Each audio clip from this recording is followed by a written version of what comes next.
Conférence débat dans le cadre de l'exposition Sciences et Manga qui est organisée par la bibliothèque universitaire, service commun de l'université Claude Bernard à la bibliothèque Sciences.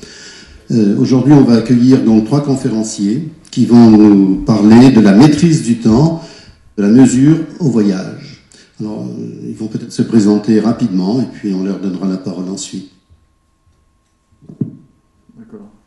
Donc moi, je suis Thomas Charenton, je suis le conservateur du musée du temps à Besançon. Le musée du temps, c'est naturellement un musée d'horlogerie, dans la capitale française de l'horlogerie, Besançon, mais aussi un musée plus largement sur la notion de temps, mesure du temps, et puis les implications philosophiques et sociologiques, si on veut, du temps, en toute modestie.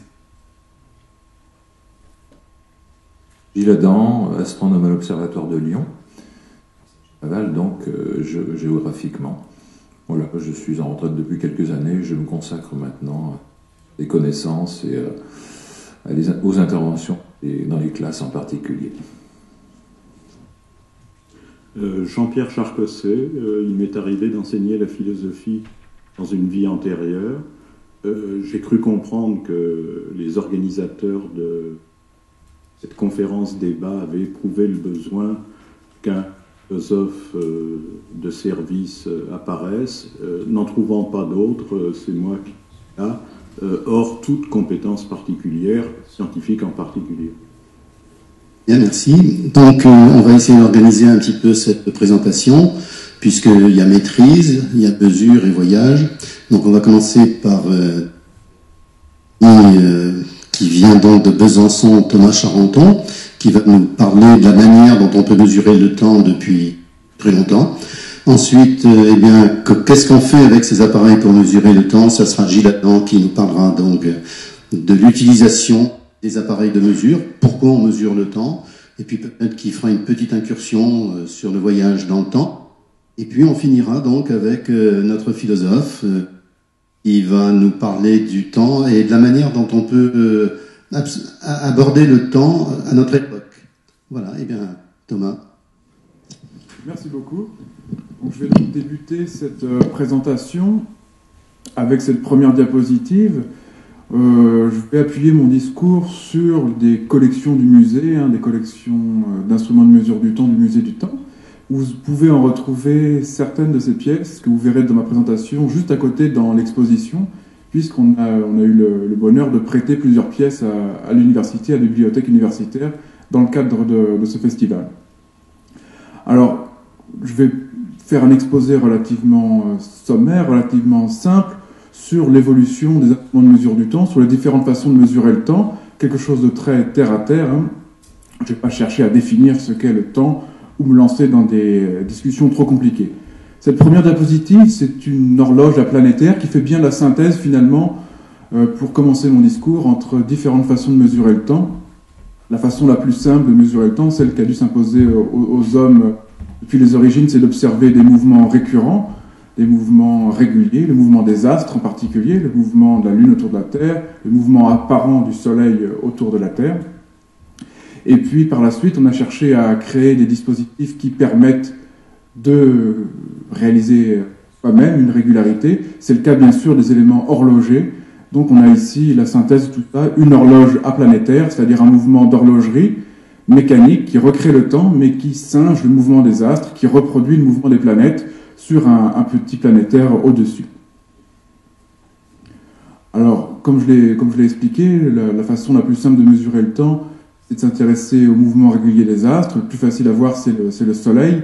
Et l'instrument qui permet d'avoir une mesure du temps sommaire, mais tout à fait correcte, c'est bien sûr le cadran solaire, donc avec l'ombre projetée du Soleil dans sa course quotidienne d'est en ouest dans notre hémisphère.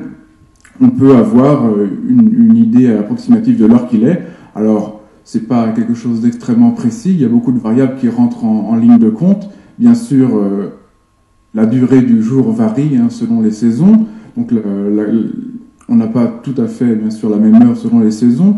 Et puis, si on veut s'intéresser précisément à l'heure de midi, ce qui est le plus important, au passage du Soleil précisément dans l'axe du méridien, on s'apercevra que l'heure de midi varie un petit peu et qu'on a une distinction entre le temps vrai et le temps moyen, mais là on rentre dans des choses un peu plus compliquées. En tout cas, le cadran solaire, l'onde projetée, c'est quelque chose de tout à fait important pour commencer à mesurer le temps.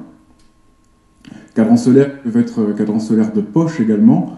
On peut avoir la mesure du temps sur soi, même à l'époque du cadran solaire, avec des petits outils de ce genre qu'on peut orienter. Vous constatez que le cadran a une boussole, ça mesure environ 8 ou 10 cm. Vous pouvez le prendre avec vous en voyage, ce qui vous permet d'avoir une heure à peu près correcte, même si naturellement les cadrans solaires, la plupart du temps, sont fixes. On a des cadrans solaires sur les édifices qui sont orientés très précisément, selon les points cardinaux pour avoir l'heure la plus précise possible. On a ces fameux blocs gnomoniques qu'on retrouve souvent dans les cours des édifices, dans les cours des églises ou des couvents notamment. On a ici, dans la salle juste à côté de nous, un bloc gnomonique, c'est-à-dire un bloc de pierre gradué sur lequel on peut installer des styles, c'est-à-dire des bâtons qui projettent une ombre et qui servent tout à fait de cadran solaire. Vous en avez un très beau dans la salle à côté. Alors, ces cadrans solaires deviennent de plus en plus précis et servent de plus en plus tard dans l'histoire de la mesure du temps. On est là déjà sur un cadran solaire du 19e siècle, un cadran qui permettait en fait de remettre à l'heure les horloges, puisque j'en parlerai tout à l'heure. L'horloge, il faut bien la mettre à l'heure par rapport à quelque chose, et on reste pendant très longtemps inféodé au rythme des astres, au rythme du soleil en particulier. Ce petit cadran solaire, qui est également exposé ici, permettait avec une bonne précision d'avoir l'heure de midi et de pouvoir régler les horloges. On avait notamment ce genre de dispositif dans beaucoup de gares de chemin de fer qui permettait de mettre les horloges de gare à l'heure. Donc, mesurer le temps par rapport aux astres, c'est quelque chose de tout à fait important, chose qu'on a fait dès l'origine, mais qui dure dans l'histoire de la mesure du temps assez longtemps, et jusqu'à une époque proche de la nôtre. Alors, ces mouvements des astres, naturellement, on peut les mesurer chaque jour, avec le mouvement du Soleil, le mouvement de la Lune également, mais on peut tirer de leur régularité, de leur évolution, des mesures du temps plus longues, des mesures qu'on modélise par des calendriers. Alors, j'ai ici un calendrier qui nous vient d'une culture africaine, j'ignore laquelle, il fait partie des collections du musée.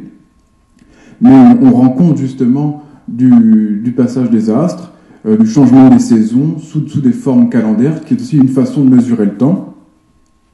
Calendrier perse ici, basé sur les rythmes lunaires. Le rythme lunaire est bien sûr différent du rythme solaire, mais il permet également d'avoir des calendriers précis. Dans beaucoup de cultures, c'est celui qui prime d'ailleurs. Ici, il y a un petit calendrier occidental, un calendrier suédois, donc inscrit sur une boîte à tabac, une tabatière, qui est une façon aussi de rendre compte du passage du temps. On est ici, donc, dans notre culture occidentale, sur un calendrier avant tout solaire, un calendrier qui, vous le savez, nécessite d'être corrigé de loin en loin pour pouvoir correspondre vraiment au mouvement des astres. On n'est jamais tout à fait synchronisé, mais on s'en rapproche le plus possible. En 2012, vous le savez, on est une année bissextile. On a rajouté un 29 février pour essayer d'éviter que le mouvement apparent des astres ne se décale trop par rapport à notre rythme calendaire. Calendrier, mesure du temps, là c'est une petite parenthèse, c'est aussi un enjeu culturel, un enjeu politique. Ici, juste une vue d'un calendrier révolutionnaire, puisqu'effectivement, la mesure du temps, on cherche aussi à l'imposer. La mesure du temps a été liée parfois à des facteurs religieux, à des facteurs politiques. À la Révolution, c'est le cas, on a voulu changer le temps pour changer d'air. Et puis, vous savez également que même la mesure de l'heure a pu changer en fonction des événements politiques. Lors de l'occupation pendant la Deuxième Guerre mondiale, en France, on a changé d'heure, on s'est mis à l'heure allemande au sens propre.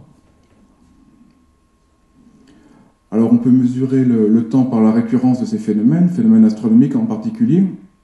On peut aussi mesurer le temps d'une autre façon, en considérant non pas une fréquence d'événements, mais une durée, c'est-à-dire un laps de temps qui s'écoule à partir d'un moment donné qu'on connaît. Donc c'est une autre façon de mesurer le temps, c'est sur la durée. Alors cet objet que vous connaissez bien, c'est le sablier qui n'est pas une des formes les plus anciennes de mesure du temps, parce que fabriquer un sablier, c'est assez compliqué, il a fallu développer des techniques précises et complexes pour le faire. Ça date sans doute de la fin du Moyen-Âge. on avait auparavant d'autres horloges à écoulement, l'horloge à eau, la clepsydre naturellement, qui fonctionne sur un principe similaire. C'est l'écoulement d'une quantité d'eau déterminée pendant un temps qu'on a déjà mesuré et qu'on veut reproduire. On peut également graduer le récipient dans lequel se trouve l'eau pour voir au fur et à mesure du passage de l'eau, de son écoulement, le temps qui passe.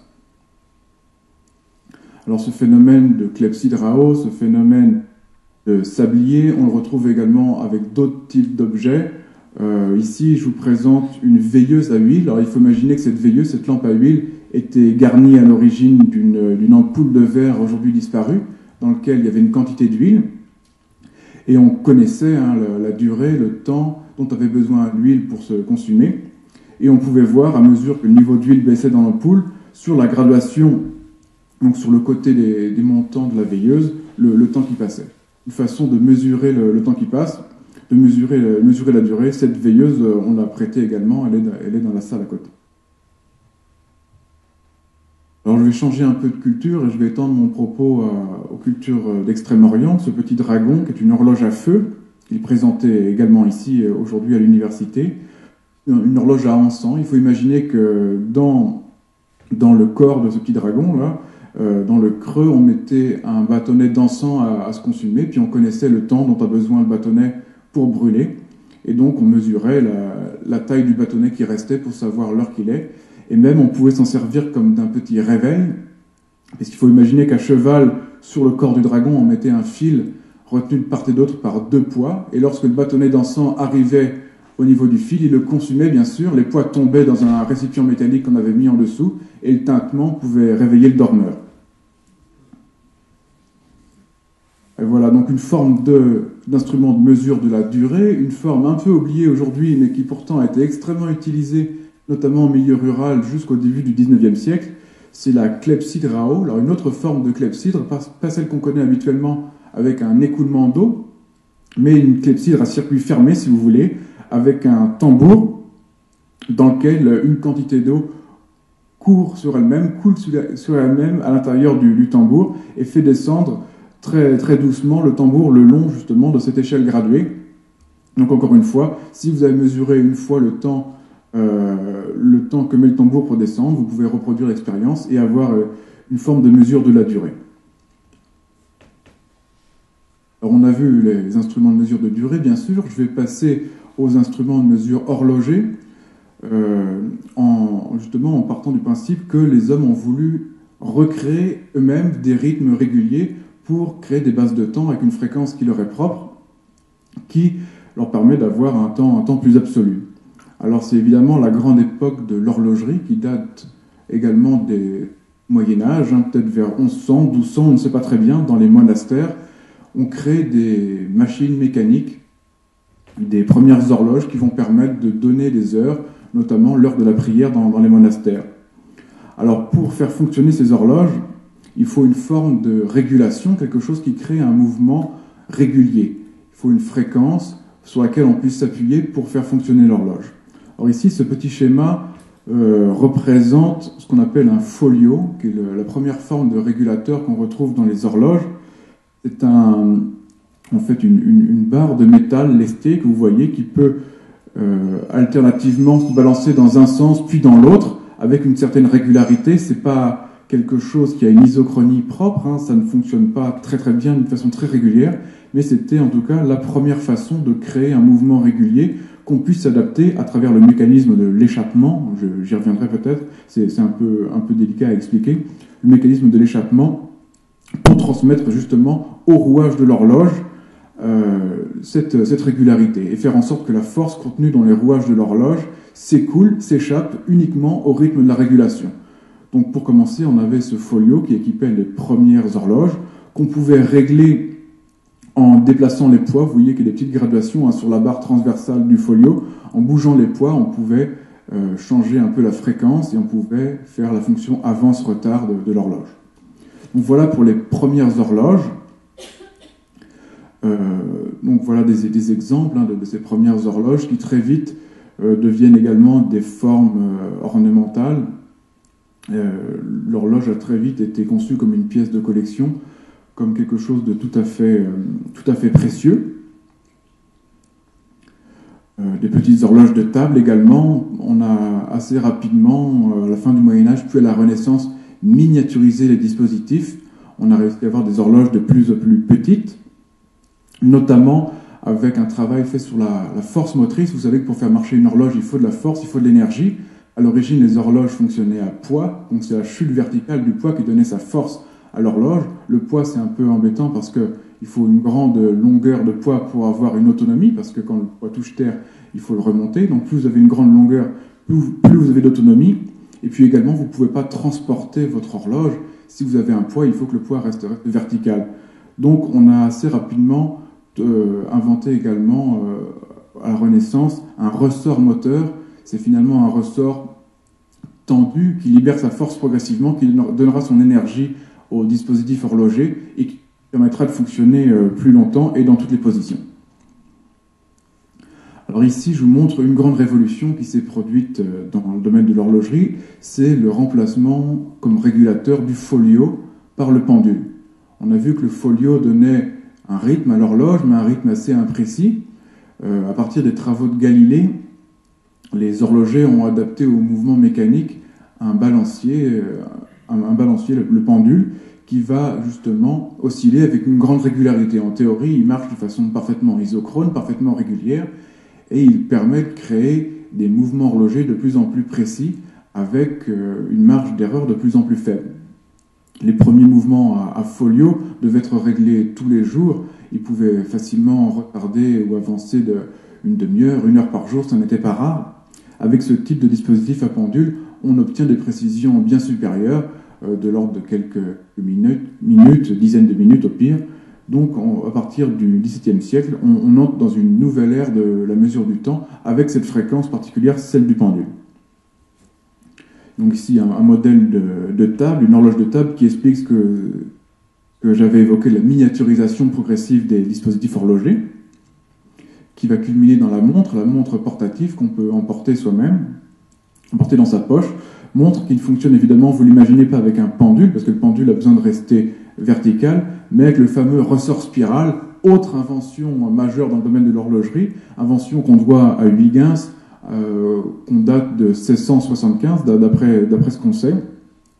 Donc c'est une autre façon d'avoir un mouvement régulier, c'est pas le battement du pendule, c'est au contraire un petit ressort qui va se tendre et se détendre alternativement dans un sens puis dans l'autre, avec une grande régularité également. Ce ressort spiral qui est tout petit, il a la taille d'un fil ou quasiment un cheveu. Vous le voyez, vous le distinguez peut-être sur le mouvement de montre sous le coq. Le coq, c'est la plaque ouvragée là, qui est gravée avec des lettres. Il y a un fil très fin en dessous, vous le voyez peut-être. Donc c'est ça le fameux ressort spiral. C'est ce qu'on va retrouver dans toutes les montres mécaniques et même dans beaucoup de pendules à partir de la fin du XVIIe. Et c'est à nouveau une excellente façon d'avoir une régulation mécanique dans la montre. C'est ça qui va donner une base de temps, qui va donner une fréquence aux éléments horlogers extrêmement précis. Rapidement, pour ne pas rester centré sur l'Occident, des pièces horlogères présentées ici également à l'université, des pièces qui nous viennent du Japon, pour évoquer l'horlogerie japonaise. C'est assez intéressant comme phénomène culturel. Les Portugais, qui avaient établi des contacts avec le Japon dès le XVIe siècle, ont apporté des éléments horlogers dans ce pays. Mais lorsque le Japon s'est refermé sur lui-même pendant une longue partie de son histoire, le Japon n'a pas suivi les avancées horlogères de l'Occident et a développé des formes d'horlogerie très particulières à partir de cette base occidentale, mais qu'ils ont vraiment réinterprétées selon leur culture. Et les Japonais ont développé des formes de mesure du temps vraiment très singulières. Donc c'est ce que vous pouvez voir juste à côté avec les pièces qu'on a prêtées ici.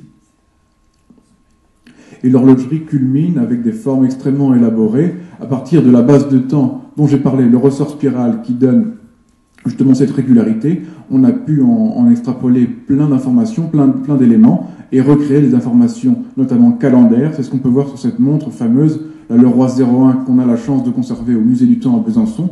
Donc la montre présentera aussi bien les phases de lune que le lever ou le coucher du soleil, que des éléments de calendrier naturellement.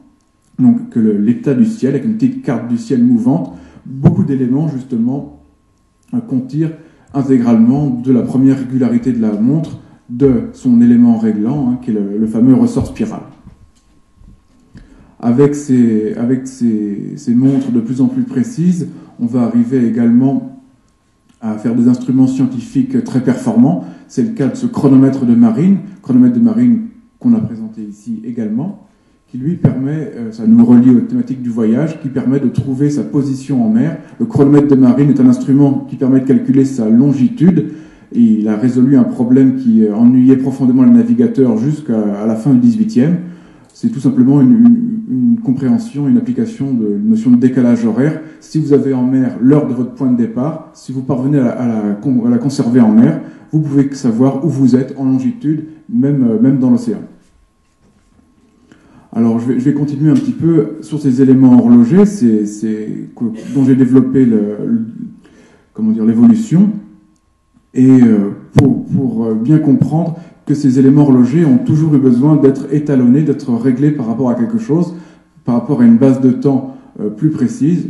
Et cette base de temps, c'était le mouvement des astres. On revient un peu avec ce que j'ai évoqué à l'origine, pas le mouvement du Soleil, qui est pas si précis que ça, mais le mouvement des étoiles.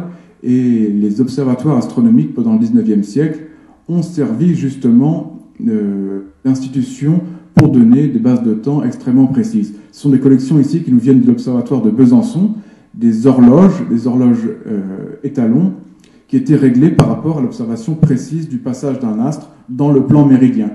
On mesurait ce qu'on appelle le jour sidéral à l'aide d'instruments d'optique, de lunettes méridiennes, c'est-à-dire le passage d'une étoile à un jour d'intervalle exactement à la verticale du méridien.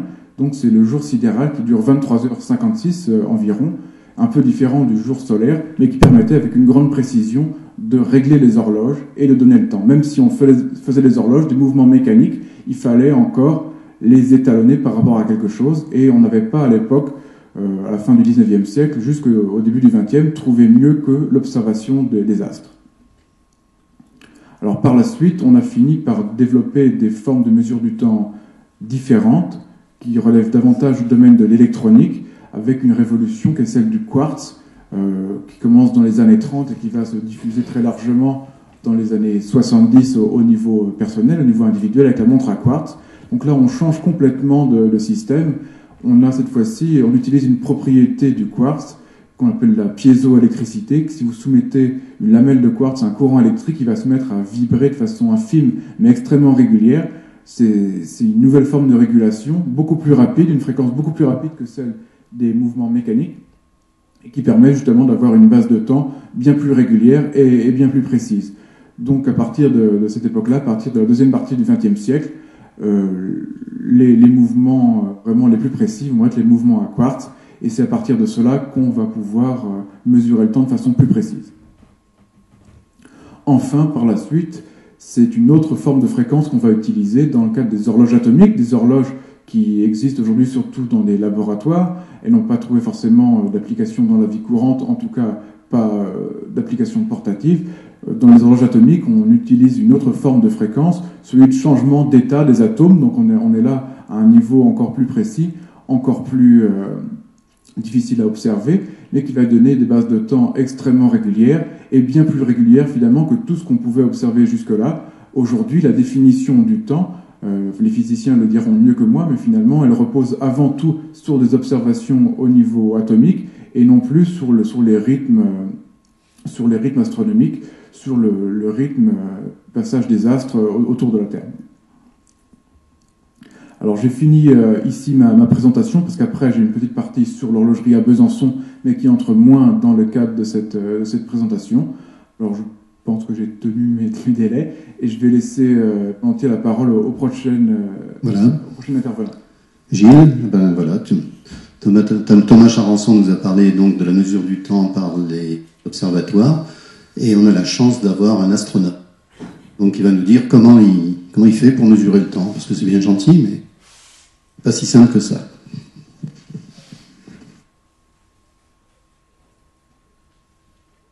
Il faut juste que je retrouve la souris, c'est tout.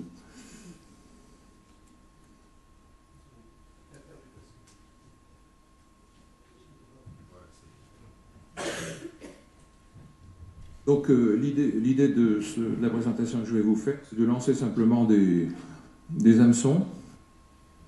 Il y a très peu de choses sur chaque sujet, et si ce sont des choses qui vous intéressent, on en parlera après dans la partie discussion. Je vais être très, très rapide dans ce domaine-là. Pour le temps, quelques généralités, c'est quelque chose dont on ne peut pas se passer mal.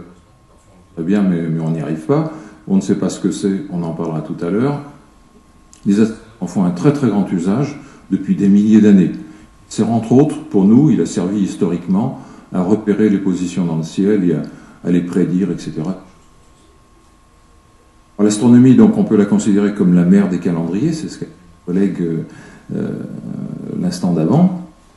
Découpage de la journée, on a utilisé donc la régularité observée des mouvements célestes, et dès l'Antiquité, il a fallu développer en plus, comme nous l'a montré encore collègue, il a fallu développer des garde-temps, c'est-à-dire des choses qui ne donnaient pas le temps absolu, en quelque sorte, mais qui permettaient, quand on avait une origine, de conserver cet échelle de temps. Donc c'était le clepsydre au départ, et puis ça montrait parfaitement tout à l'heure.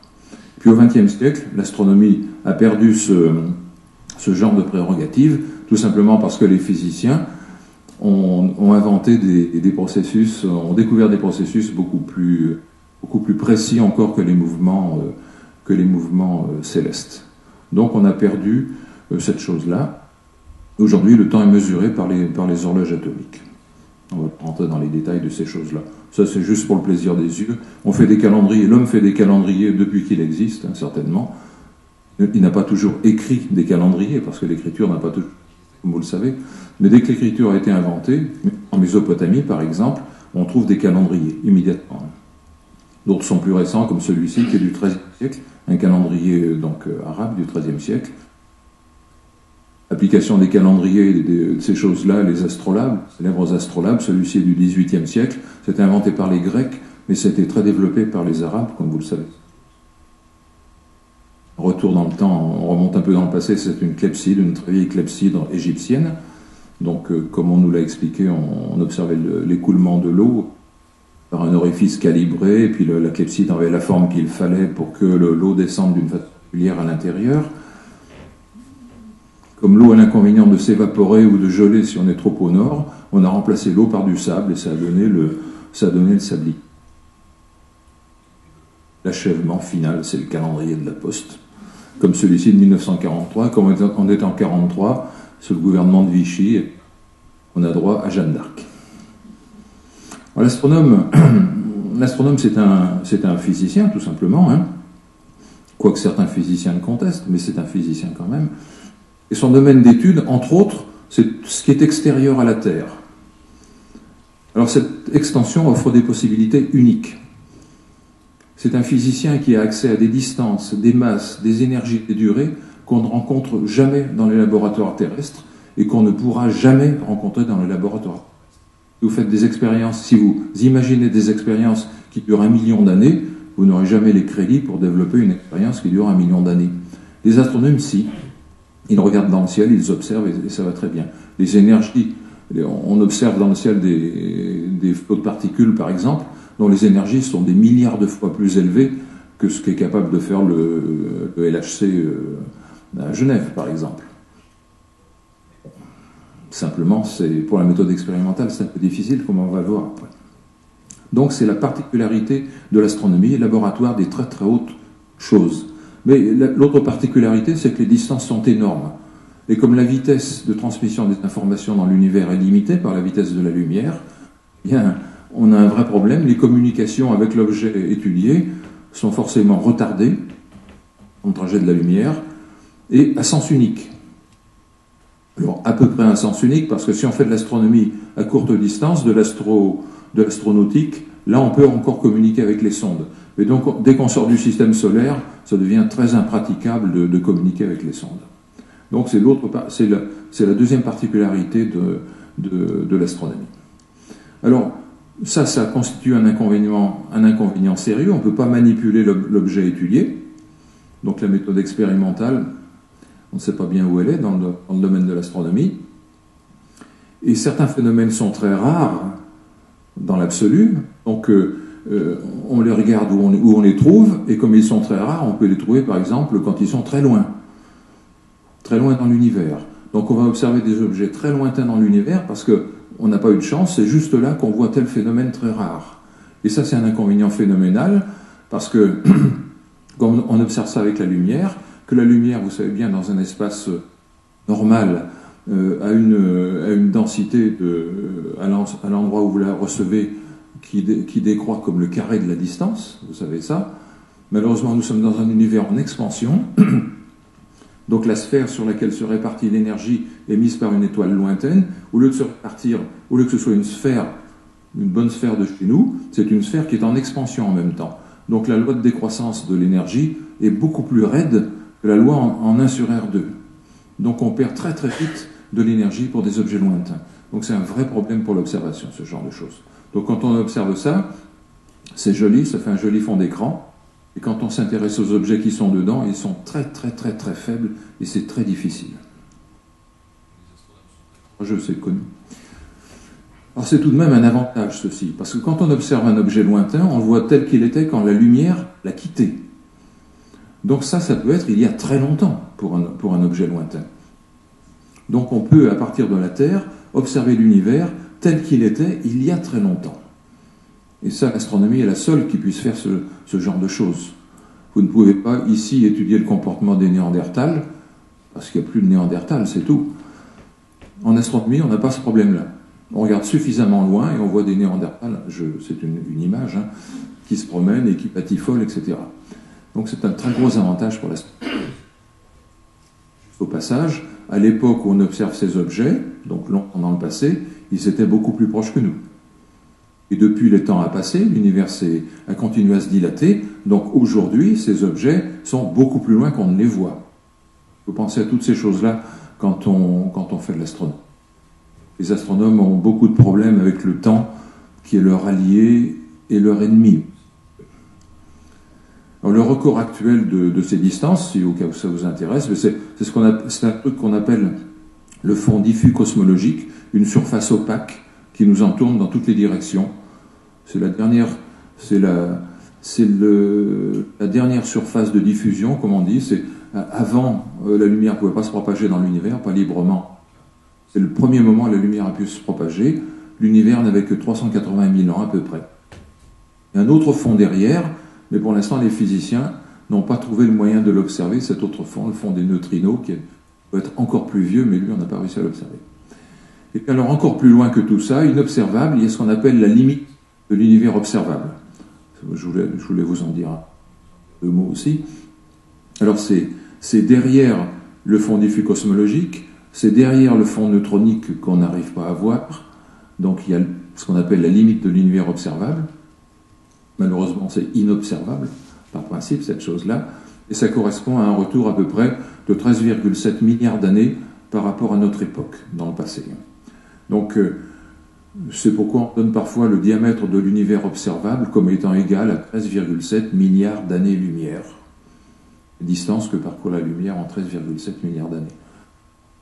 Attention que, depuis qu'on observe ce fond cosmologique, sa lumière nous vient, donc on observe maintenant, mais entre-temps, l'univers a continué à gonfler. Donc le bord de l'univers observable, il est maintenant beaucoup plus loin que ça. Mais on l'observe là. Il est beaucoup plus loin que ça. Ça dépend du modèle d'univers. Il est à peu près à 45 milliards d'années-lumière aujourd'hui. Le bord de l'univers.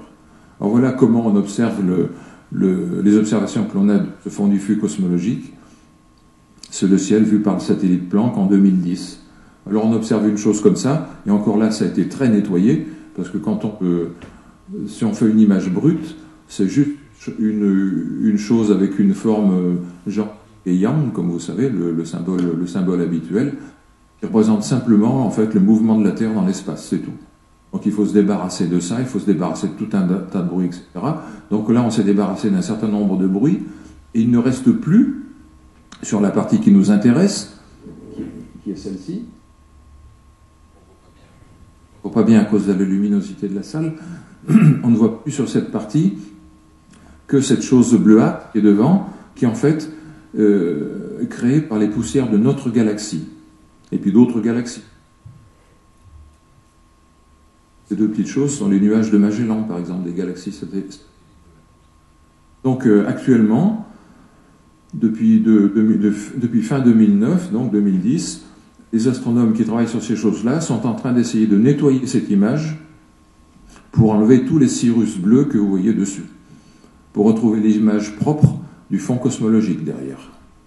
C'est très compliqué, mais c'est extrêmement riche en informations, donc on prend le temps qu'il faut pour ça. Ça, c'est un détail des cirrus, c'est très joli, hein.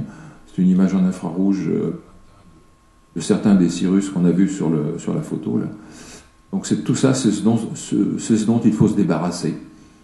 Vous imaginez, si vous avez fait un traitement de traitement d'image et de nettoyage de bruit, pas facile d'enlever ça sur une image dont on ne sait pas ce qu'elle est, hein, derrière.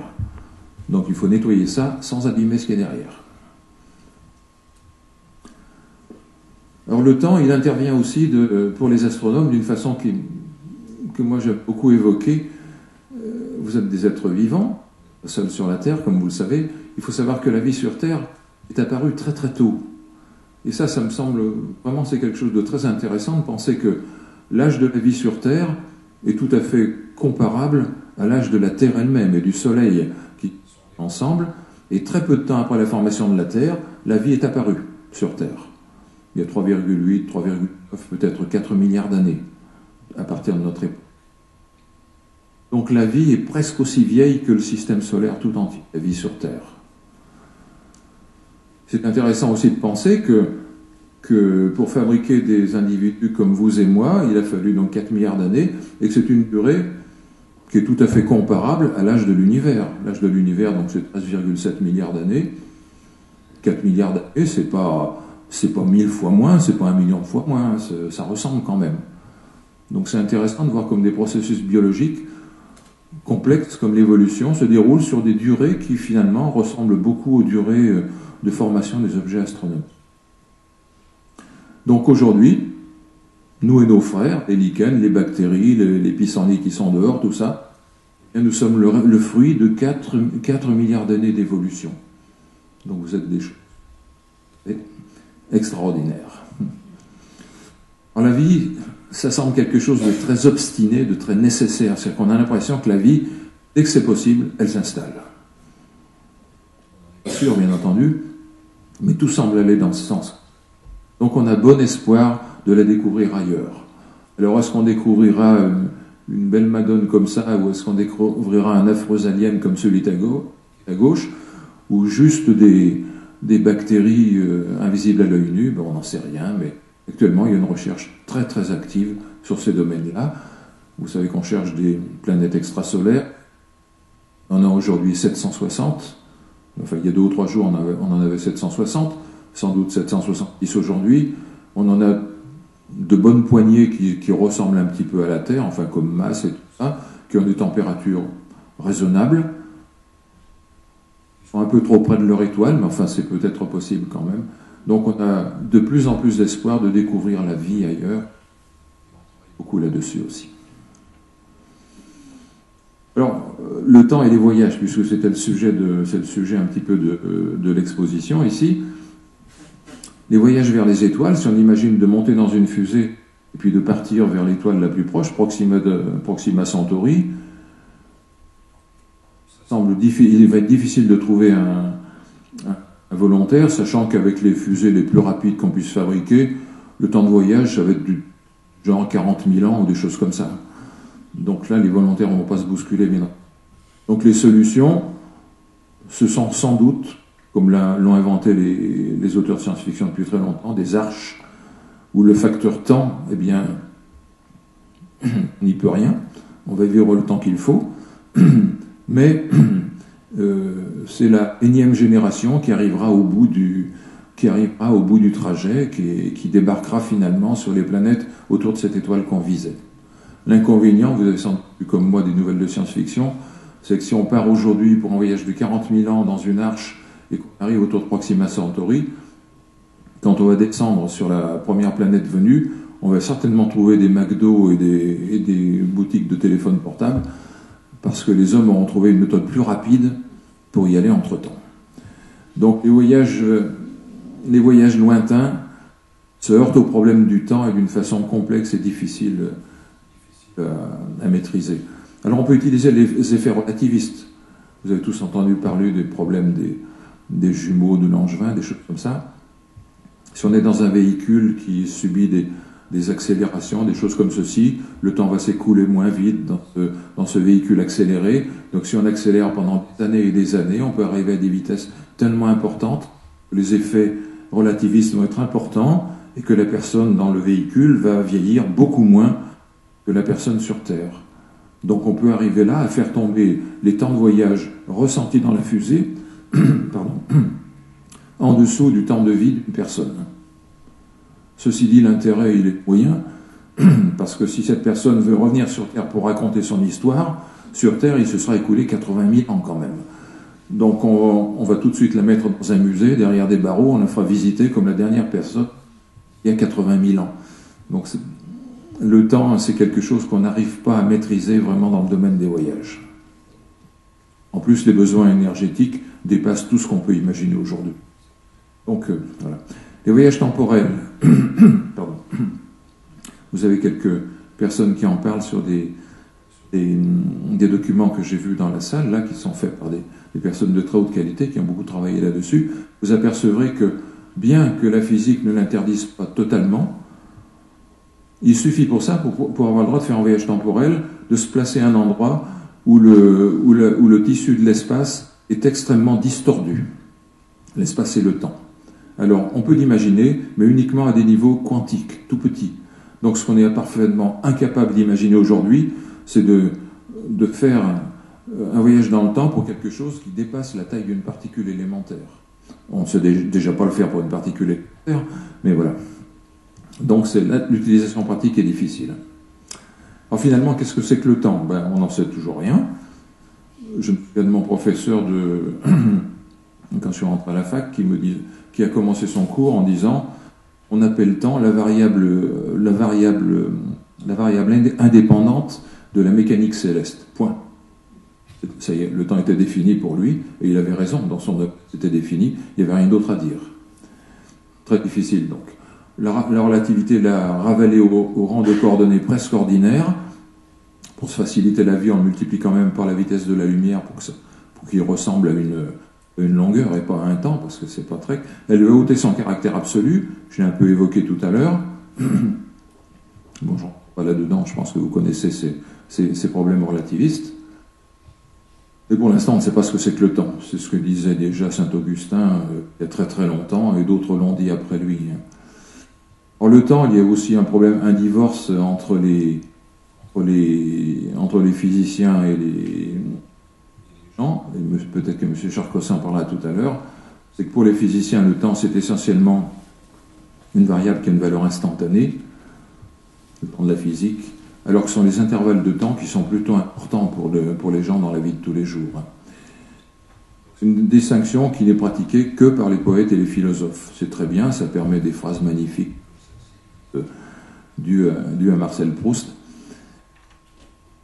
Et enfin, juste pour rêver, pour terminer, on peut se poser des questions sur la naissance du temps et la fin des temps. Alors pendant longtemps, c'est une question qui a été interdite à la physique. On disait, mais de toute façon, au moment du Big Bang, l'espace et le temps ont été créés, donc ça n'a pas de sens de parler du temps avant le Big Bang. Pas sûr que ça ait du temps, mais s'il faut attendre, être sûr que ça a du sens pour en parler, on va attendre longtemps. Donc on est prêt. Ils trouvent que je parle trop longtemps, ils savent. On est prêt aujourd'hui à travailler sur ces choses-là. Donc c'est ce qu'on fait, sont très vigoureuses. Et c'est rendu très difficile par le fait qu'on n'a pas les outils théoriques pour travailler sur ces époques-là. Mais enfin, on travaille quand même très activement sur l'avant Big Bang, façon de parler, parce que l'avant, on en parlera peut-être tout à l'heure, qu'est-ce que c'est que l'avant, hein? Si le temps est né avec le Big Bang, qu'est-ce que ça veut dire avant? Donc ça, c'est très difficile.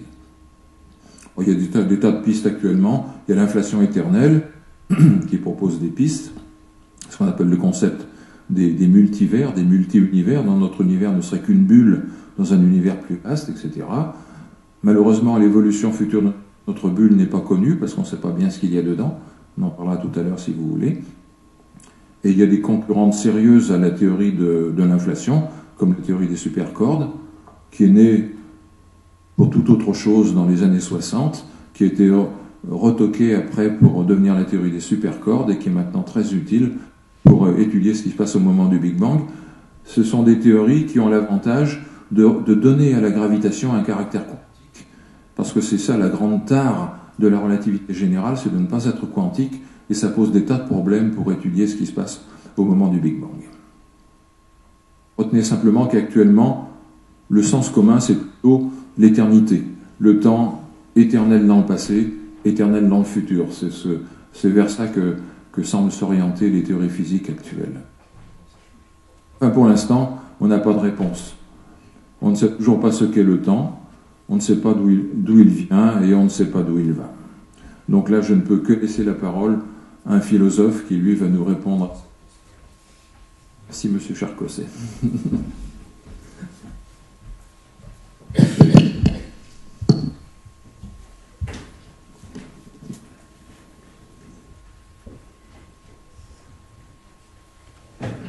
Je pense que vous avez compris deux choses. D'une part, que les propos qui sont tenus à cette tribune sont relativement décalés, que Gilles Adam vient de me faire un cadeau empoisonné parce qu'il était parti loin de la terre.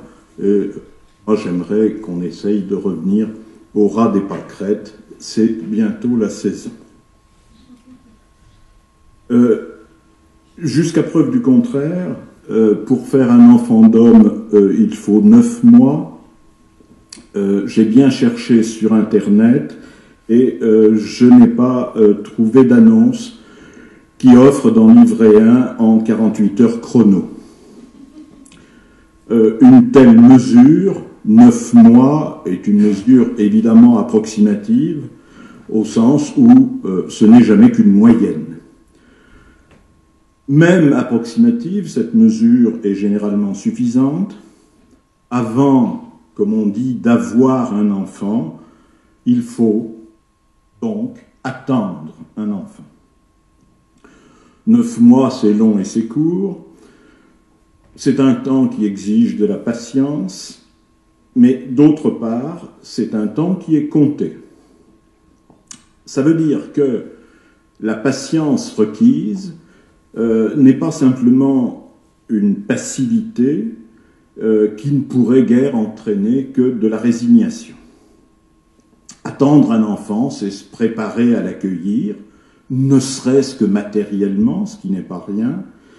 Et à première vue, si vous trouvez qu'il n'y a pas beaucoup de voyages dans cette histoire, c'est parce que nous croyons que voyager nécessite un minimum et pourquoi pas un maximum d'espace. Il est pourtant question de voyage dans ce que je raconte parce qu'il s'agit des débuts d'une aventure et une aventure qui est à chaque fois singulière. Ce que les champions du désir d'enfant, on sait que l'expression est aujourd'hui très tendance, ce que les champions du désir d'enfant ont, disons, oublient très volontiers, c'est qu'il faut beaucoup plus de 9 mois pour faire un homme ou une femme. Autrement dit, personne n'est adulte, on ne peut guère, dans le meilleur des cas, que le devenir. Et certains prétendent même qu'il faut au moins toute une vie pour y arriver.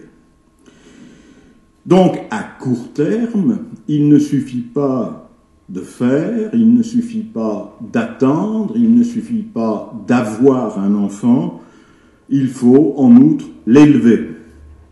Et quand je dis l'élever, je précise, comme s'il en était besoin, qu'il ne s'agit pas d'élevage.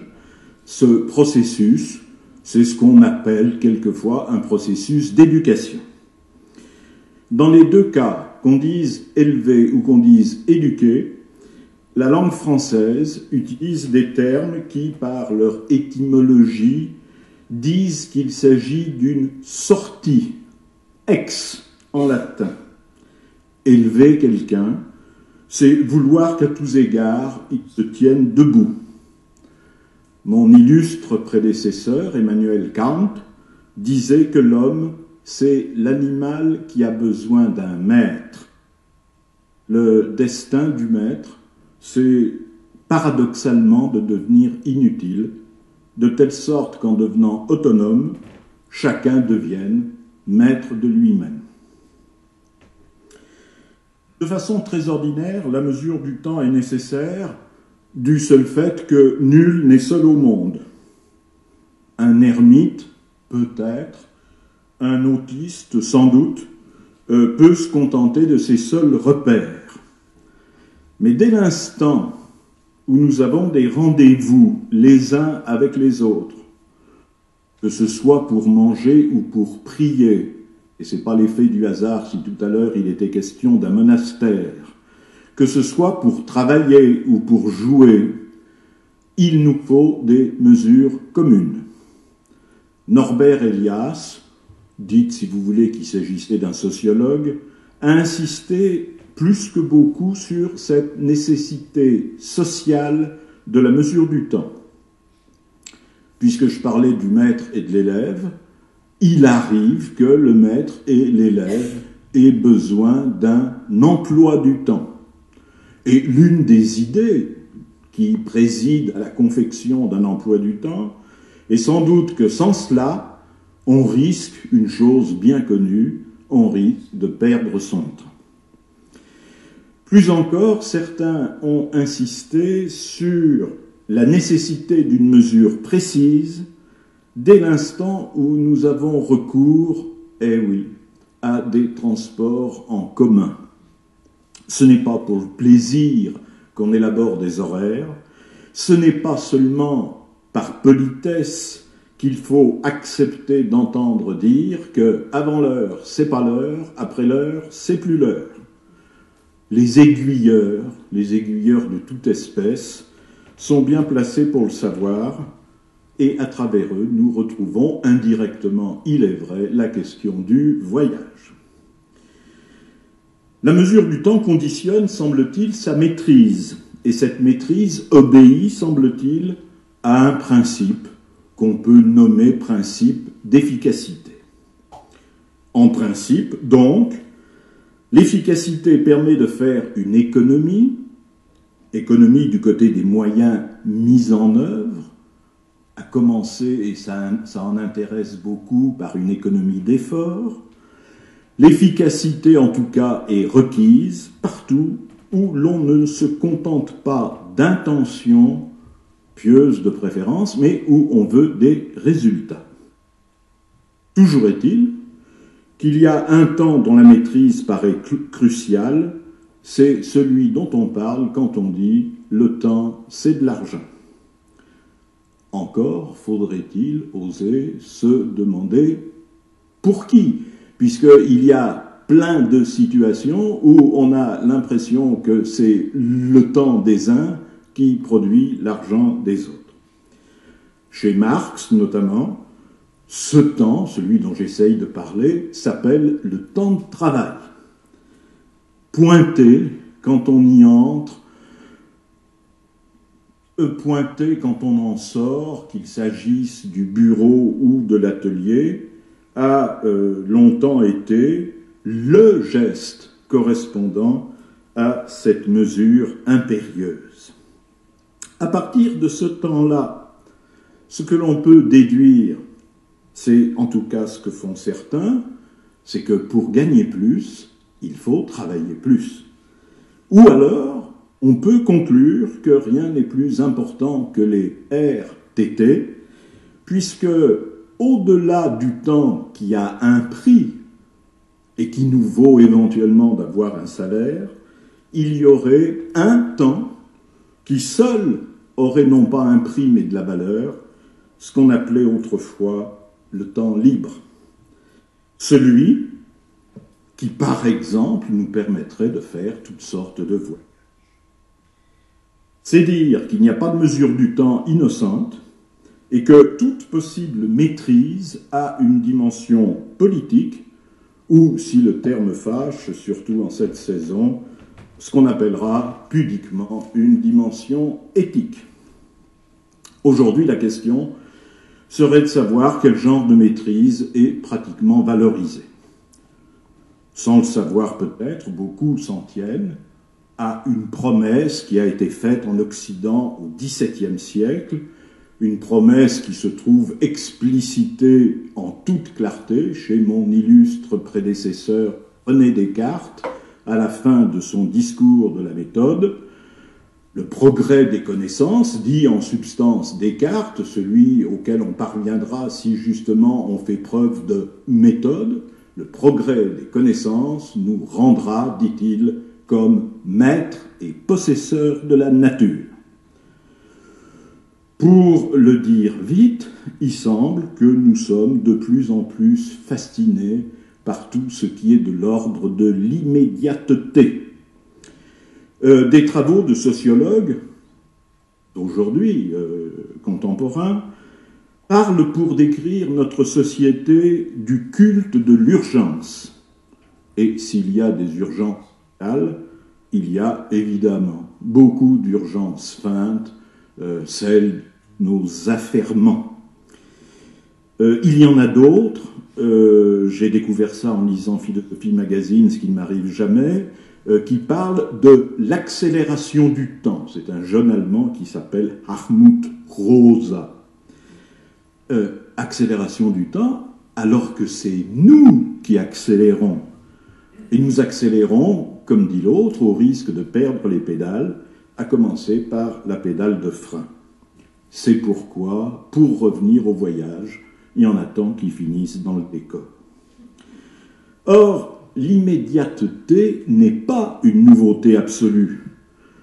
Je vais évidemment plus vite, ou, comme on dit, je gagne du temps en appuyant sur l'interrupteur électrique plutôt que d'aller chercher à tâtons une bougie et des allumettes, ou pire encore, 2 silex et un peu de bois sec. Il me semble aujourd'hui que ce qui triomphe pour nous, dans notre monde, c'est ce qui est de l'ordre du téléphone, portable de préférence, télévision, avec télécommande de préférence, télécommunication donc, avec Internet comme partie qui n'est pas la moindre, télésurveillance pour les paranoïaques. Télé signifie à distance, étymologiquement. On est donc du côté de l'espace. Or, la prouesse, le summum de la félicité, consiste à franchir cet espace quasi instantanément. Et nous revoilà donc du côté du temps, qui est, pour ainsi dire, supprimé. L'idéal devenu quasiment réel est celui de la bilocation, être là-bas tout en étant néanmoins ici. Horrible mélange d'absence et de présence. Et quand je recours à un écran tactile, je suis obéi, c'est le cas de le dire, au doigt et à l'œil. Comment ne pas voir dans ce summum de maîtrise celle d'un petit Dieu, il est vrai, pas très catholique. Ce qu'il ne faudrait pas oublier enfin, c'est que dans notre monde, il y a ce que j'appellerais l'omniprésence de l'écran. Or, en dépit des apparences, aussi performant soit-il, l'écran, et vous savez bien qu'il y en a de toutes les tailles, l'écran, c'est ce qui fait écran. Autrement dit, l'écran, c'est ce qui nous coupe de la réalité, au moment même où il nous donne l'impression d'y accéder, c'est ce qui nous coupe de ce que certains osent appeler la réalité en chair et en os. De plus, quand nous parlons d'immédiateté, en réalité, ce que nous entendons, c'est instantanéité ou quasi-instantanéité. Or, étymologiquement, encore une fois, immédiateté signifie sans médiation, ou, si vous préférez, sans intermédiaire. Or, aujourd'hui, la maîtrise que nous prétendons exercer, en réalité, passe par tout un ensemble de moyens ou d'intermédiaires, sophistiqués de préférence, mais qui, surtout, ont pour caractère de faire système. Si cette expression « faire système » fait difficulté, contentons-nous de souligner le fait que nos moyens sophistiqués de préférence fonctionnent en réseau. Et pour ne prendre l'exemple d'un seul réseau, pensons avec émotion, si possible, à notre dépendance à l'égard de l'électricité. Si nous ne sommes pas assez grands pour y penser tout seuls, il suffit d'une coupure imprévue, une grève, d'une tornade, d'une catastrophe naturelle, ou alors, c'est le must, il suffit d'un attentat pour reconnaître que certains maîtres sont quand même peu de choses quand se révoltent leurs esclaves. Contrairement à ce que disait Gilles Adam, je ne suis pas venu pour apporter des solutions, mais ce serait déjà beaucoup de reconnaître qu'il y a des problèmes quant à nos voyages. Que sont-ils devenus? Eh bien, la logique du système veut que ce soit plutôt ce qu'il convient d'appeler des déplacements, sous le signe du TGV of course, comme si le chemin ne faisait pas partie du voyage. Or, qui dit déplacement dit mathématiquement translation, pas nécessairement linéaire. Or, qu'est-ce qu'un voyage qui n'est pas, ne serait-ce qu'un tant soit peu, transformation ne serait-ce que de notre regard. Dans ce cas-là, il n'est peut-être pas nécessaire d'aller très loin, il n'est peut-être pas non plus nécessaire d'aller très vite, et ce serait ma conclusion, la surprise, c'est ce qui déjoue toute maîtrise. Dans l'hypothèse où il me resterait le temps d'inscrire un post, je ne sais pas quoi, scriptum ou auditum, enfin peu importe, je rajouterai peut-être ceci, cette mise en cause du système qui est faite évidemment pour choquer, conduit pour ce qui est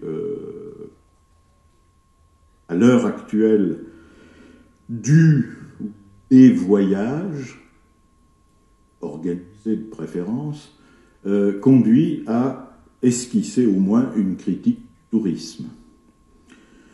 Mais bon, cette notion de tourisme, c'est une notion qui a déjà vécu, elle fait un peu obsolète. Et ce que vous ne savez pas, mais ce que vous allez apprendre, c'est qu'aujourd'hui, certains exigent des philosophes qu'ils soient créateurs de concepts. Donc aujourd'hui, à votre intention, je vais proposer une création brevetée sans garantie du gouvernement, et je propose de substituer à la notion obsolète de tourisme la notion postmoderne de tourbillonnisme. Et il pourrait se faire qu'en voyant certaines campagnes électorales, je ne vise aucun candidat en particulier, on puisse avoir une petite idée de ce que pourrait être le tourbillonnisme contemporain. Donc à titre de contrepoids, je recommande vivement la lecture d'un petit livre d'un philosophe assez bizarre qui s'appelait Pierre Sanso et qui s'appelle « Du bon usage de la lenteur », et on peut le lire comme un éloge de la patience. Bien, merci beaucoup. Ben voilà, on a fait un joli voyage dans le temps quand même, parce que moi au départ j'ai cru que ça allait bien se passer, mais alors ça se finit plutôt... enfin bon, j'ai rien... Bon, on va applaudir nos 3 conférenciers qui vont venir à la table, parce que vraiment, bravo.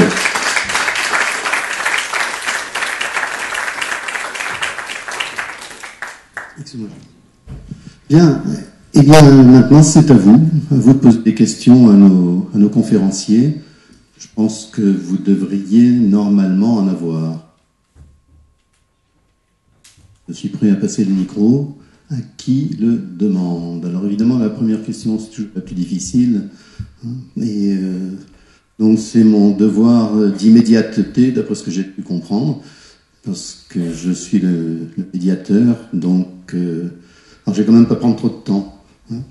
Donc cette question, c'est finalement, est-ce qu'il est vraiment nécessaire d'imaginer un voyage dans le temps, ou bien le temps n'est-il pas lui-même un voyage?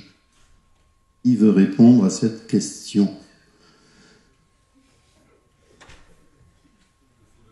Le philosophe fait semblant de ne pas avoir entendu, mais il a parfaitement. Non, non. En fait, ce que vous avez dit, ça m'a fait penser à un voyage autour de ma chambre.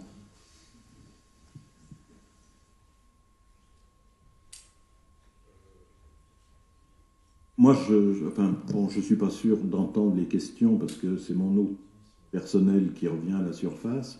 Je crois simplement que la différence que je ferai entre ce que vous suggérez et ce que j'essaye de penser, c'est que le temps est la possibilité d'un voyage.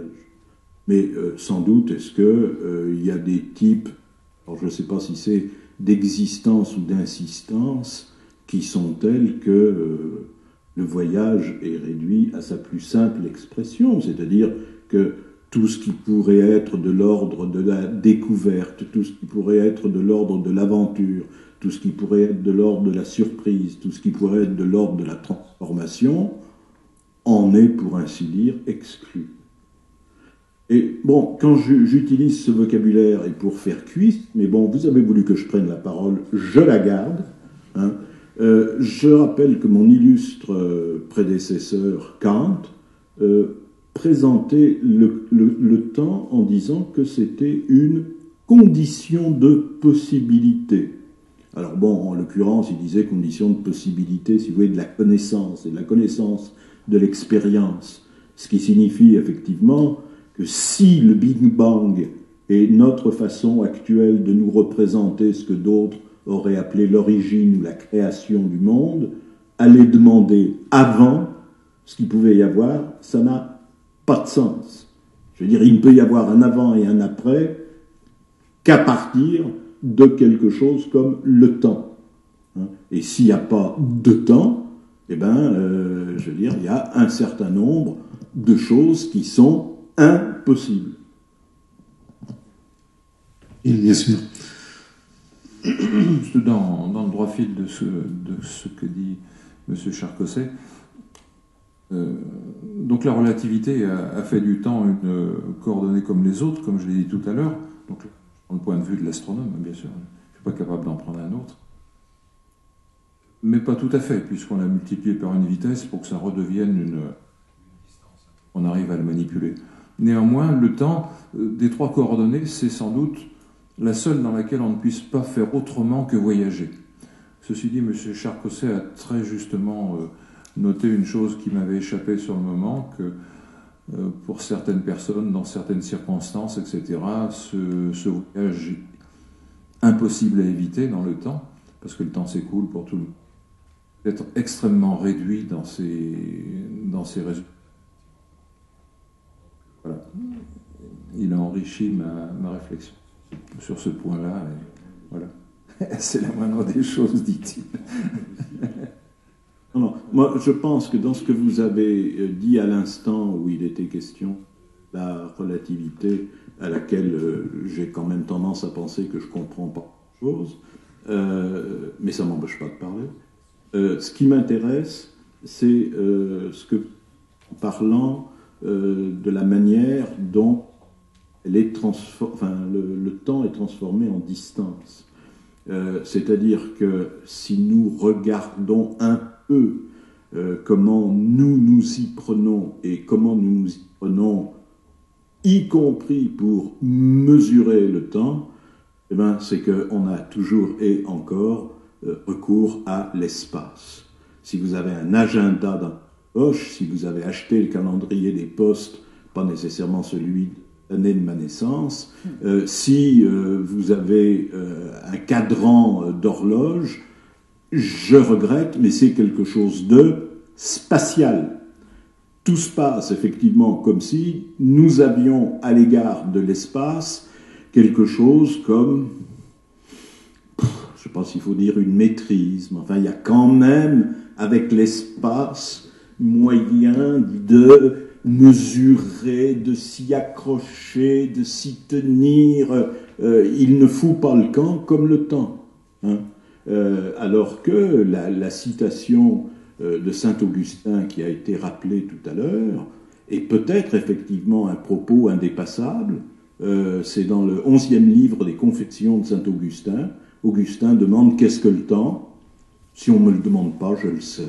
Et ça veut dire que chacun de nous sait ce qu'il en est du temps. Alors peut-être parce que nous avons eu une naissance, et peut-être parce que nous sommes appelés à mourir, et que là aussi, d'une certaine façon, nous le savons. Hein. Donc le temps, je veux dire, on ne peut pas prétendre en faire l'économie. Hein. Et d'un autre côté, si jamais nous essayons de dire, alors le verbe latin qu'utilise Saint-Augustin, c'est le verbe explicare, hein, mais c'est pas expliquer au sens d'aller chercher une cause, hein, c'est explicare au sens de expliciter ce que je sais du temps. Eh ben, je suis pas foutu de le faire. C'est une difficulté, semble-t-il, insurmontable, de telle sorte qu'il y a peut-être que par des biais, par des ruses, c'est peut-être en écoutant une musique, c'est sûrement pas ceux qui essayent de fournir une définition en bonne et due forme qui répondent à la tentative de dire le temps. C'est pour ça qu'il y a d'ailleurs il y a un courant de pensée en astronomie aussi, en cosmologie.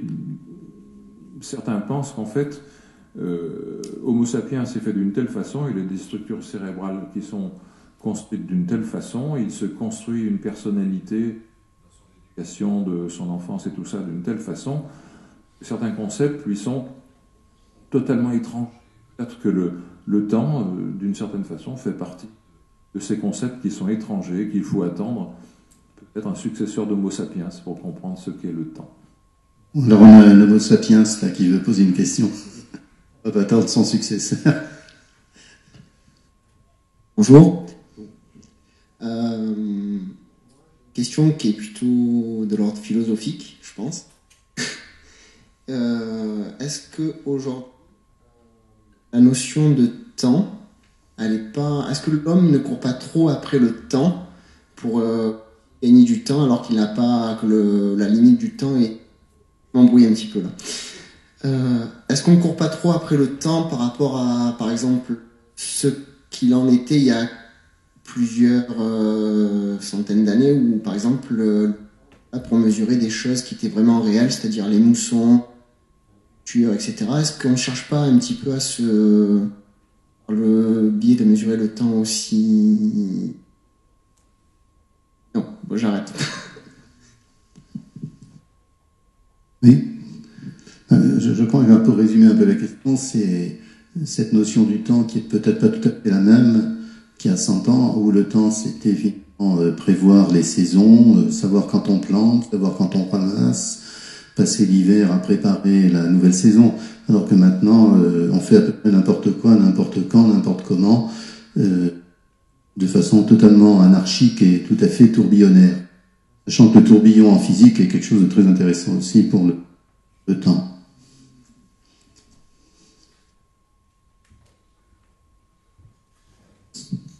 Moi, je n'ai pas de réponse à apporter.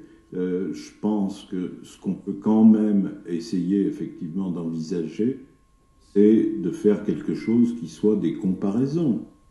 Alors, le risque, c'est bien entendu de faire comme les vieux schnocks et de dire c'était mieux avant, hein, c'était le bon temps. Oui, il faut à vérifier.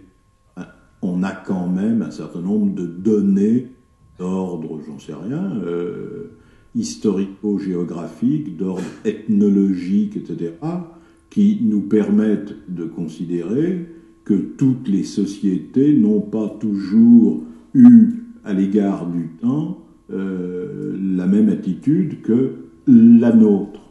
Bon, alors la question c'est est-ce que nous sommes capables de comprendre ce qui détermine l'attitude, mais l'attitude dominante, c'est peut-être pas, il y a peut-être toujours des gens qui résistent, hein, ou qui sont des exceptions à la règle, mais l'attitude dominante fait que, effectivement, oui, la frénésie, la pseudo-urgence dans laquelle nous sommes, il y a des gens qui ont des hypothèses pour effectivement dire alors bon, je me répète, mais à mon âge c'est normal, ce système dans lequel nous sommes pris, et ce système, il a sûrement une dimension scientifico-technique, économique, politique, etc.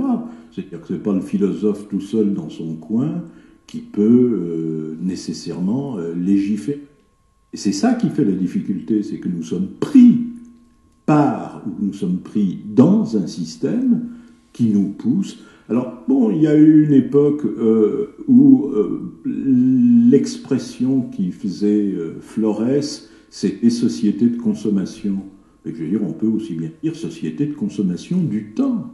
Hein. Et encore faudrait-il savoir quel temps. Je veux dire, si certains veulent avoir du temps libre, parce qu'ils considèrent que le travail, ça fatigue, enfin, je ne sais rien, ce qui est vrai. Hein. Et si l'essentiel de leur temps libre, ça consiste à regarder des niaiseries à la télé, quelle liberté, enfin, je veux dire. Donc, je veux dire, le temps, il s'agit aussi de comprendre que c'est notre affaire, enfin, que c'est de nous qu'il s'agit quand on parle du temps. Alors, l'emploi du temps, à quoi est-ce que vous employez votre temps? C'est une vaste question, ça. Oui, mais en même temps, c'est le b.a.-ba. Oui, mais je ne sais pas si on se la pose vraiment. Ça, à chacun de faire un geste. Enfin, oui, Gilles, oui. C'est un peu une question à la salle. Donc, ce que dit M. Donc, nous sommes des obsédés du temps, des obsédés des rendez-vous, des obsédés du flux tendu, des obsédés de ces choses comme ça. Et pour gérer ce genre d'activité, nous avons besoin de personnes qui font des gardes de temps de plus en plus performants, de plus en plus spectaculaires, etc. Est-ce qu'on ne peut pas se demander si c'est tout simplement la traduction avec les moyens technologiques qu'on nous propose aujourd'hui, le caractère fondamental de l'être humain, qui est de faire des groupes, d'avoir besoin de se sentir dans un groupe, d'avoir besoin d'être en relation. L'être humain se construit après sa naissance à travers les relations qu'il a dans sa petite enfance. Ça continue toute la vie, certainement, comme on le pense aujourd'hui. Cette hypertrophie ne vient pas du fait que notre tendance naturelle, constructive, à nous assembler dans des groupes plus ou moins importants, est servie et au-delà par les outils que nous proposent l'horloger et des choses comme ceci. Je ne sais pas. Mais à ce niveau-là, moi j'avais une question pour Thomas. Quand ils élaboraient leurs clepsydres et leurs instruments, quel était leur étalon? Parce qu'il faut un étalon qui soit nécessairement précis que la chose qu'on veut étalonner. Donc, comment ils faisaient par exemple pour la clepsydre à Pouline? Alors la clepsydre par exemple permettait de faire un certain nombre d'heures qui étaient étalonnées sur la course du soleil. Ça c'était le plus simple, c'est ce qu'on a évoqué aussi en l'absence d'observation possible, c'est-à-dire notamment la nuit ou par période de mauvais temps, tout à fait se référer à la clepsydre. Et puis parfois c'était un laps de temps qui n'avait pas forcément besoin d'étalons. Par exemple, la clepsydre servait à répartir la parole dans les assemblées. On pense notamment à la Grèce antique. Le but principal était que chacun dispose du même temps de parole, de la même durée, indépendamment d'une durée absolu et d'un référentiel. Donc on n'avait pas forcément toujours besoin d'étalonner la durée par rapport à une référence quelconque, mais on pouvait se contenter justement d'avoir une durée égale, de mesurer un écoulement et de le reproduire ensuite aussi longtemps qu'on le veut. D'autres questions? Oui. Toujours pour Monsieur Charenton, vous aviez dit que au Japon, les dispositifs pour calculer le temps avaient évolué différemment, et j'aimerais savoir pourquoi, si c'est les mêmes mécanismes, donc non, mais quels sont les autres mécanismes? Alors ça tient également à la façon de concevoir le temps. Chaque culture a développé des conceptions propres, notamment au Japon. On retrouve une répartition des heures autour de la journée qui va varier selon les saisons. On adapte la durée des heures à la durée du jour, donc il varie naturellement selon la saison. Et donc ils avaient notamment inventé des horloges à cadran mobile où vous pouviez bouger les index, vous pouviez en faire varier l'écartement pour qu'à partir d'un même mouvement, d'un même mécanisme, avec les aiguilles qui marchent à la même vitesse, on puisse indiquer l'heure de façon différente. Voilà par exemple une des façons d'adapter le mouvement mécanique classique occidental aux impératifs de la culture japonaise. D'autres questions? Oui.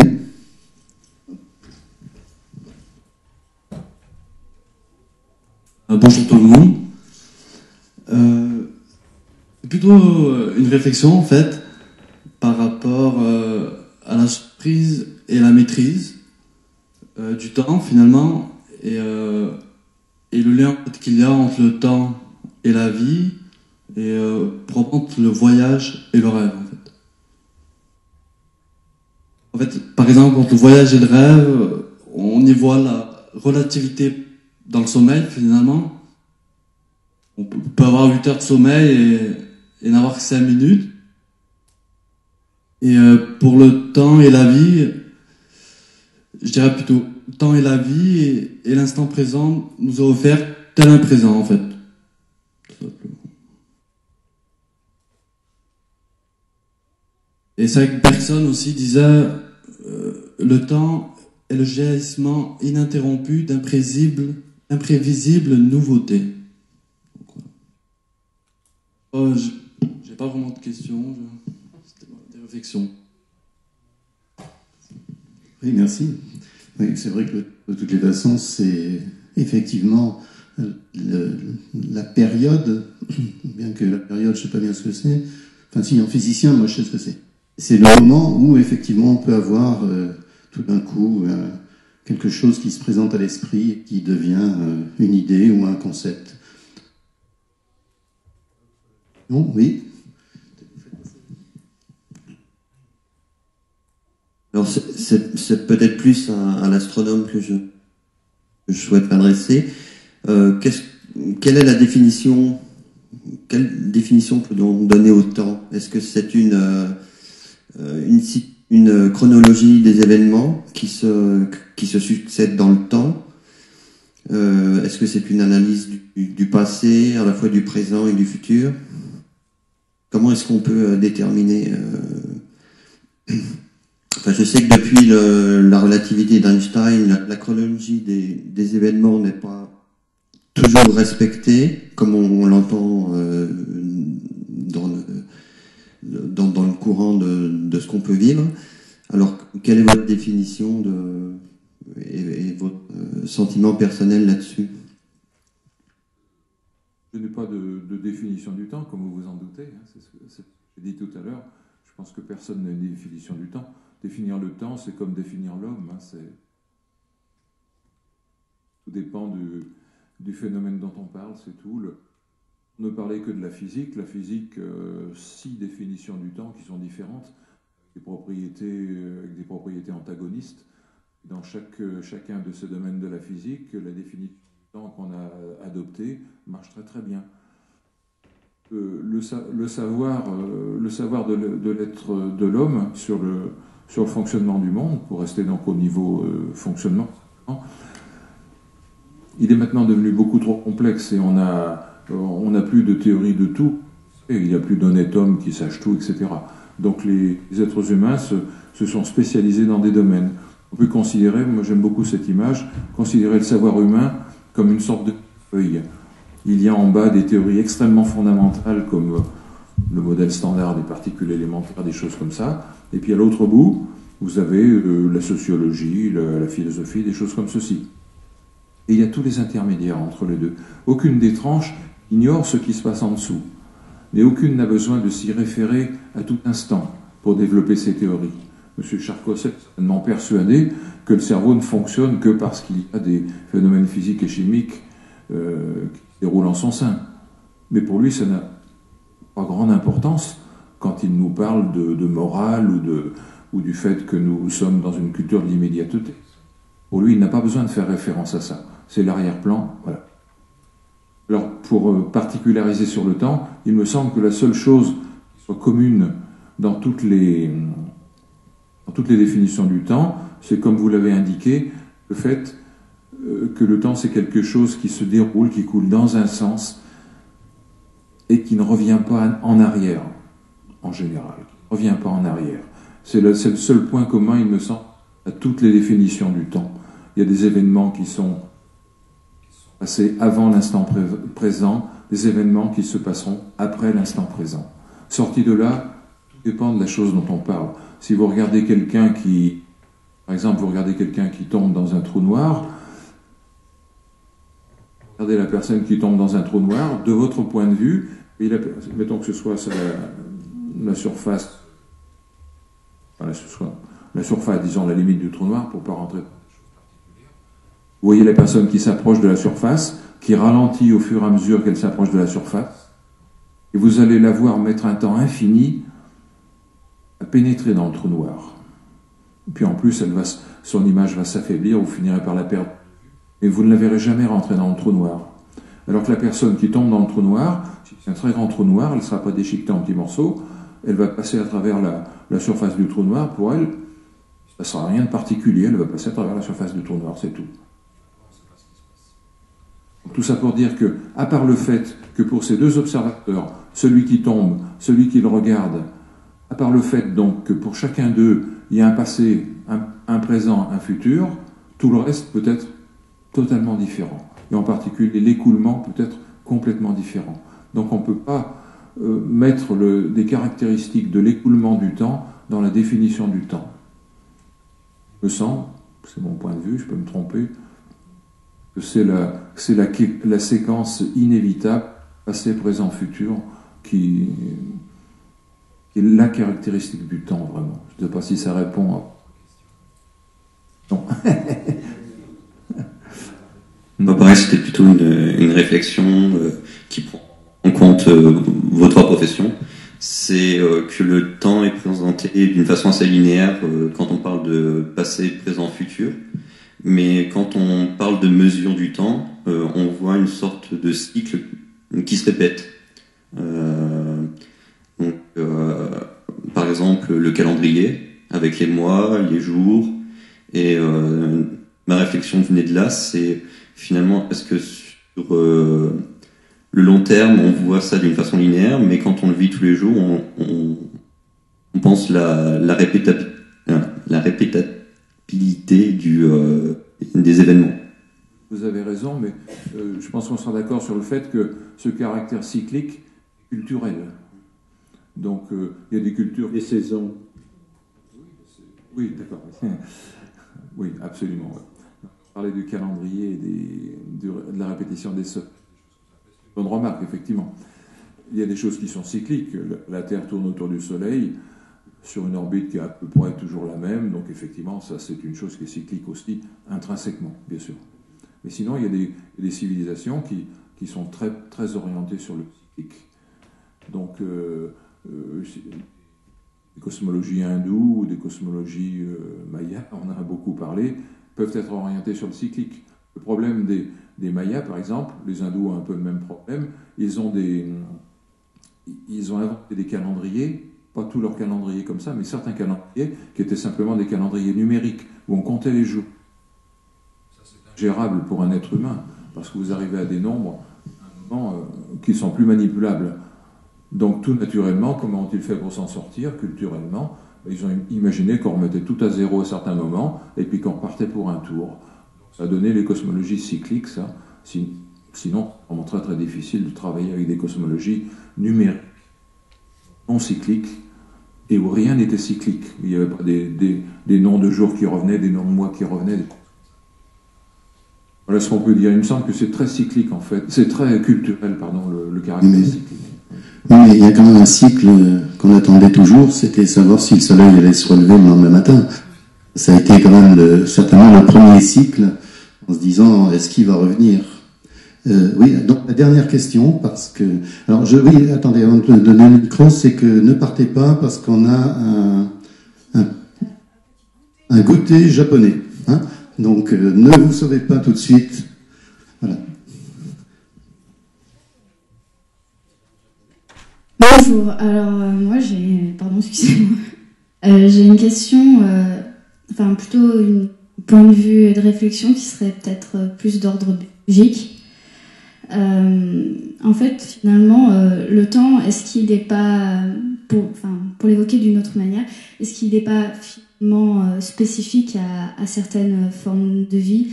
Par exemple, quand on s'intéresse à la génétique, on se rend compte que le temps n'a pas le même effet en fonction notamment des espèces, avec des taux d'évolution différents.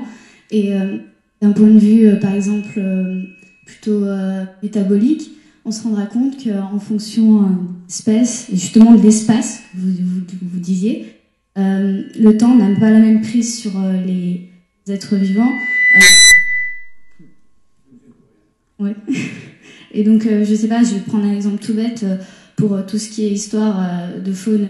Donc, Stigobi, donc c'est la faune souterraine.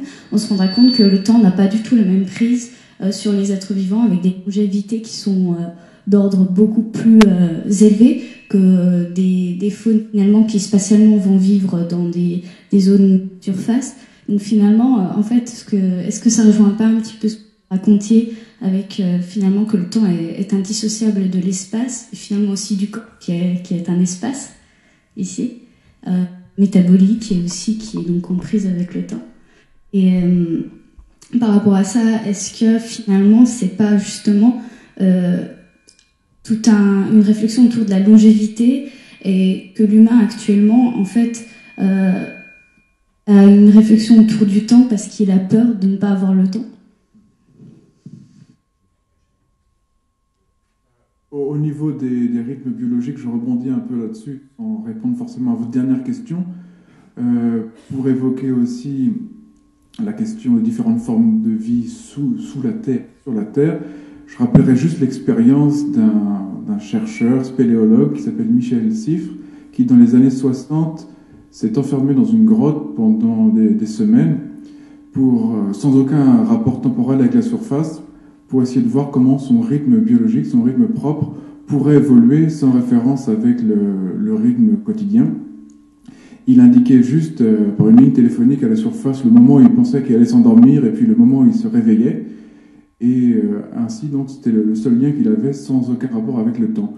Or, son rythme biologique, finalement, son rythme de sommeil s'était décalé légèrement sur une période supérieure à celle de la journée, à celle de 24 heures, même s'il n'en avait pas conscience, puisqu'il pensait qu'en fait, il faisait de courtes siestes alors qu'il dormait profondément pendant très longtemps. Donc voilà, effectivement, le temps qu'on a, la perception qu'on a du temps, elle est intimement liée à l'environnement dans lequel on est, l'environnement naturel, bien sûr, et puis naturellement tous les marqueurs de temps sociaux, les bruits, la circulation, l'activité humaine. Donc effectivement, si on change de contexte, la perception du temps qu'on peut avoir, elle sera totalement différente. Eh bien, je crois qu'on va s'arrêter là. Merci. Gilles. Remarque, oui. Il y a peut-être une chose qui reste constante quand même, c'est le taux d'évolution de mutation au niveau chromosomique qui lui dépend de l'environnement s'il y a des... mais qui ne doit pas dépendre, qui ne dépend pas du rythme circadien, des choses comme ça. Donc je pense que pour Michel Siffre, donc au niveau supérieur, l'organisation cérébrale, etc., il a décalé son rythme général, mais certainement que les mutations, enfin, on peut supposer que les mutations dans son patrimoine chromosomique, qui se produisent naturellement chez tout le monde, n'ont pas dû être sensibles au fait qu'il était isolé du rythme circadien. Je n'en sais rien, mais ce serait une chose. Voilà, ce serait une chose. Donc, parce que vous parliez aussi du niveau, vraiment du niveau cellulaire aussi. C'est différent, l'évolution à ce niveau-là, et l'évolution du cerveau qui se reconstruit en fonction de l'environnement et tout ça. Bon. Et bien voilà, on va remercier notre conférencier.